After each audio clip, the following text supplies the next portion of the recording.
you guys, 𝗪𝗫 with Adore Her Beauty, back with another Hirsutism facial wax video. I have a first time guest. This is her first time ever meeting me and me meeting her. So we're going to get started with cleansing her skin. You guys know I use Satin Smooth Cleanser, you guys, to remove the excess oils from the hair, from the skin.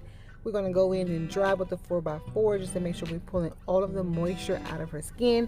Now, I know you guys are going to ask how long has she been letting her hair grow. I'm actually unsure, but I do know her method of hair removal has been tweezing and using Nair. So we're starting with our first strip. You guys, you know, I added 2 layers for that reinforcement. We apply with the grain and then we remove the wax against the grain.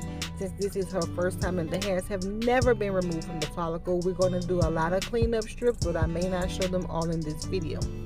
Also, you guys know that pinpoint bleeding is like, it comes with the territory when it comes to waxing sometimes, especially if the hairs have never been removed from the follicle, and we know that that is because blood vessels are wrapped around those hairs. Okay, so when they're removed and ejected from the follicle, yes, they will cause bleeding there sometimes. So y'all, her hair is very dense, very coarse, it's very brittle because it's like a beard. You know, hirsutism is male-like hair in women because of that excess hormone androgen that is producing the hair growth and is allowing the hairs to be really, really strong.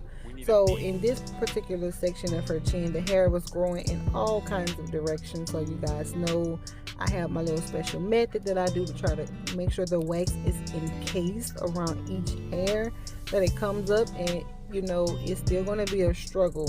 I always tell my first time clients that it may be a little, put up a little fight, you know, when we're trying to get the hairs out initially, but we know that on our next wax like each follow-up wax is going to get easier.